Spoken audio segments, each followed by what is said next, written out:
नमस्कार दोस्तों। जैसे कि आप सभी को ये न्यूज़ मिल गया होगा कि इस बार भी इंडिया के रिपब्लिक डे परेड में कोई भी चीफ गेस्ट नहीं आएगा। इस बार प्लान ये किया गया था कि जो सेंट्रल एशियन कंट्रीज़ है उनके पांचों प्रेसिडेंट्स को एक साथ इंडिया अपने रिपब्लिक डे में होस्ट करेगा। तो ये पांचों सेंट्रल एशियन कंट्रीज़ है: Kazakhstan, Kyrgyzstan, Tajikistan, Uzbekistan, Turkmenistan.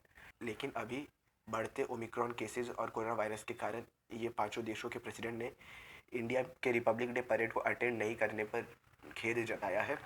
हालांकि पहली बार इंडिया सेंट्रल एशिया समिट होगा और ये वाला समिट 27 जनवरी को किया जाएगा और ये समिट वर्चुअली किया जाएगा। और ये लगातार दूसरी बार है कि जब इंडिया के रिपब्लिक डे परेड में कोई भी चीफ गेस्ट नहीं होगा। इससे पहले 2021 में भी बोरिस जॉनसन को इनविटेशन दिया गया था कि वो इंडिया के रिपब्लिक डे परेड में एज ए चीफ गेस्ट आए, लेकिन उस वक्त भी उनके कंट्री में बढ़ते कोरोना वायरस केसेस के कारण वो नहीं आ पाए थे। और हिस्ट्री में अगर देखा जाए तो इसको मिलाकर टोटल 5 बार इंडिया के रिपब्लिक डे परेड में कोई भी चीफ गेस्ट नहीं आया। सबसे पहली बार 1952 में, उसके बाद 1953 में। और इन दोनों ईयर्स में कोई भी चीफ गेस्ट नहीं आने का कोई वैलिड रीज़न नहीं है। हालांकि 1966 में जो रिपब्लिक डे हुआ था उसमें इंडिया ने किसी भी चीफ गेस्ट को इसलिए नहीं बुलाया था क्योंकि उस वक्त इंडिया के जो प्राइम मिनिस्टर थे श्री लाल बहादुर शास्त्री, उनका कुछ दिनों पहले ही निधन हो गया था ताशकंद में उनके निधन के बाद इंदिरा गांधी को एज अ प्राइम मिनिस्टर चुना गया था। तो उन्होंने ये प्लान किया था कि इस बार जो रिपब्लिक डे सेलिब्रेशन होगा वो सादगी के साथ होगा, उतना ज़्यादा कोई धूमधाम से नहीं सेलिब्रेट किया जाएगा।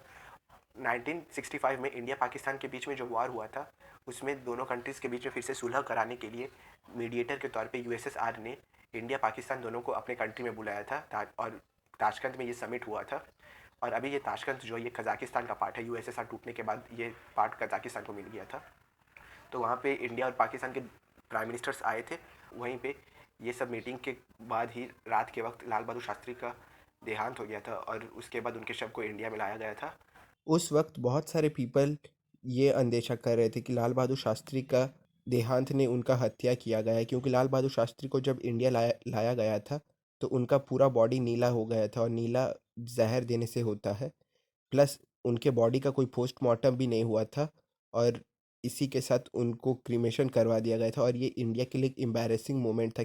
उनके देश के जो सबसे टॉप एग्जीक्यूटिव है उनका दूसरे कंट्री में मौत हो जाता है, और इसको लेके वो लोग कोई जांच भी ठीक से नहीं कर पाते। हालांकि एक आरटीआई में ये इन्फॉर्मेशन दिया गया था कि अगर हम लोग लाल बहादुर शास्त्री के मौत के कारण को डिस्क्लोज़ करेंगे तो उससे इंडिया और रशिया का जो ताल्लुकात है वो ख़राब हो सकता है। तो ये भी एक फैक्ट है कि ये इसके बारे में इंडियन गवर्नमेंट को पता है, लेकिन ये इसको अभी तक डिस्क्लोज़ नहीं कर रहे पब्लिक को। और लाल बहादुर शास्त्री 11 जनवरी 1966 को उनका देहांत हो गया था, इसीलिए उस साल रिपब्लिक डे में कोई चीफ गेस्ट नहीं आया था। और एक और इंटरेस्टिंग बात ये बताऊं तो लाल बहादुर शास्त्री का जो बर्थ एनिवर्सरी है वो 2 अक्टूबर है, यानी गांधी जयंती के दिन ही। प्लस लाल बहादुर शास्त्री को याद में रखने के लिए जो जो यूपीएससी में सिलेक्ट होते हैं उन लोग को लबासना में भेजा जाता है, और लबासना का फुल फॉर्म है Lal Bahadur Shastri national academy of administration. तो यहाँ पर इंडिया के जो फ्यूचर ब्यूरोक्रेट्स हैं वो यहीं से ट्रेन होके निकलते हैं। और इसके बाद चौथी बार 2021 में और अभी पांचवी बार 2022 में रिपब्लिक डे में कोई चीफ गेस्ट नहीं होगा। और रिपब्लिक डे में जो ये चीफ गेस्ट आते हैं ये बहुत ज़्यादा इंपॉर्टेंट रोल प्ले करते हैं एक कंट्री के डिप्लोमेसी में। पहले इंडिया अपने रिपब्लिक डे सेलिब्रेशन में एज अ चीफ गेस्ट कोई एक कंट्री के एक प्रेसिडेंट या फिर प्राइम मिनिस्टर को बुलाया करता था। लेकिन 2018 में आसियान कंट्रीज़ को बुलाया था और ये पहली बार था कि इंडिया ने एक किसी ऑर्गेनाइजेशन के सारे मेंबर स्टेट्स को एक साथ बुलाया था। तो 2018 में जो आसियान कंट्रीज़ हैं उनमें जो मेंबर स्टेट है वो है Malaysia, Myanmar, Indonesia, Philippines, Thailand, Vietnam, Singapore, Laos, Cambodia, Brunei. तो ये 10 देशों के जो हेड ऑफ द स्टेट है वो लोग आए थे as a chief guest India के रिपब्लिक डे परेड को देखने। इंडिया अपने जो फॉरेन डिप्लोमेसी है उसको आगे बढ़ाने के लिए रिपब्लिक डे में जो चीफ गेस्ट बुलाया जाता है उसको भी एज अ टूल की तरह देख रहा है। और ये इसका एक सबसे बेस्ट एग्जांपल ये है कि 2018 में इंडिया ने आसियान कंट्रीज़ के 10 जो मेंबर स्टेट है उनके हेड ऑफ द स्टेट यानी प्रेसिडेंट सबको बुलाया था। वहीं इस बार पांचों सेंट्रल एशियन कंट्रीज़ को इन्विटेशन भेजा गया था। तो रिपब्लिक डे में जो चीफ गेस्ट आते हैं वो एक क्रूशियल रोल प्ले करते हैं किसी भी कंट्री के फॉरेन डिप्लोमेसी में। और 2018 में इन 10 आसियान कंट्रीज़ को बुलाने का एक पर्पस ये भी था कि इन 10 कंट्रीज़ के साथ इंडिया एक फ्री ट्रेड अग्रीमेंट साइन कर ले। फ्री ट्रेड अग्रीमेंट में जब दो कंट्रीज़ एक दूसरे से ट्रेड करते हैं तो उनके बीच में जो टैक्स बैरियर होता है वो बहुत ही कम होता है। और इससे जो ट्रेड है वो दोनों कंट्रीज़ के बीच में बढ़ता है। तो इसीलिए इंडिया ने इन आसियान कंट्रीज़ को बुलाया था 2018 में, ताकि इनके साथ और इंडिया का एक फ्री ट्रेड एग्रीमेंट हो जाए। वैसे ये जो 10 आसियान कंट्रीज़ है इनका आपस में एक फ्री ट्रेड एग्रीमेंट है, वहीं इंडिया को भी एक फ्री ट्रेड एग्रीमेंट साइन करना था, इसीलिए इन 10 आसियान कंट्रीज़ को बुलाया गया था। हालांकि अभी भी डिप्लोमेसी चल रहा है एक फ्री ट्रेड एग्रीमेंट का इंडिया और इन आसियान कंट्रीज़ के बीच में। और इसके बाद 2019 में इंडिया ने साउथ अफ्रीका के प्रेसिडेंट सिरिल रामाफोसा को एज चीफ गेस्ट बुलाया था। और इसके बाद 2020 में जब पैंडेमिक शुरू हो गया था, उस वक्त इंडिया ने ब्राज़ील के प्रेसिडेंट बोल्सोनारो को बुलाया था। लेकिन 2020 में डोनाल्ड ट्रंप को भी इनविटेशन गया था। डोनाल्ड ट्रंप ने जब इनविटेशन डिक्लाइन कर दिया था, उसके बाद बोल्सोनारो को बुलाया गया था। हालांकि डोनाल्ड ट्रंप उसके बाद भी इंडिया आए थे नमस्ते ट्रंप इवेंट को अटेंड करने के लिए अहमदाबाद 24 फरवरी को। और उसके बाद मार्च महीने से इंडिया में लॉकडाउन शुरू हो गया था।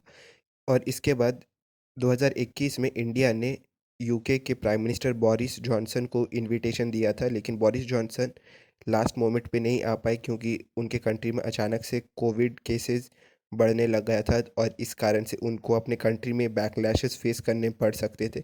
इसीलिए उन्होंने इंडिया का जो टूर था 26 जनवरी का उसको डिक्लाइन कर दिया। और इस साल भी इंडिया के रिपब्लिक डे परेड में कोई भी चीफ गेस्ट नहीं होगा। और एक फैक्ट का बात अगर आपको बताऊं तो इंडिया में सबसे पहली बार रिपब्लिक डे 1950 को हुआ था। और 1950 में जो सबसे पहले चीफ गेस्ट थे वो थे सुकार्नो। सुकार्नो इंडोनेशिया में एक फ्रीडम फाइटर के तौर पे देखे जाते हैं। और सुकार्नो इंडोनेशिया को डच लोगों से आज़ादी दिलवाने में अपना अहम भूमिका निभाए थे। और सुकार्नो इंडिपेंडेंट इंडोनेशिया के सबसे पहले प्रेसिडेंट थे। और आप ये फोटो देख सकते हैं सुकार्नो और जवाहरलाल नेहरू का। और सुकार्नो बहुत ज़्यादा इंडियन माइथोलॉजी से फैसिनेटेड थे, स्पेशली महाभारत से। और इसी के साथ ये वाला वीडियो का एंड करता हूँ। होप करता हूँ कि जो न्यूज़ और फैक्ट्स मैंने आपको बताए वो आप लोगों को इंटरेस्टिंग लगे होंगे। और अगर आप लोगों को ये जानना है कि हम लोग 26 जनवरी को ही रिपब्लिक डे क्यों सेलिब्रेट करते हैं, तो आप ये नीचे वाला वीडियो देख सकते हैं। या फिर अगर आपको कुछ रैंडम देखना है तो आप ऊपर वाला वीडियो देख सकते हैं। मैं और भी ऐसे अच्छे अच्छे वीडियोस लाते रहूँगा। आप इस चैनल को सब्सक्राइब कर दीजिए। अगर आपको ये वीडियो अच्छा लगा तो आप इस वीडियो को लाइक और शेयर करिए। धन्यवाद।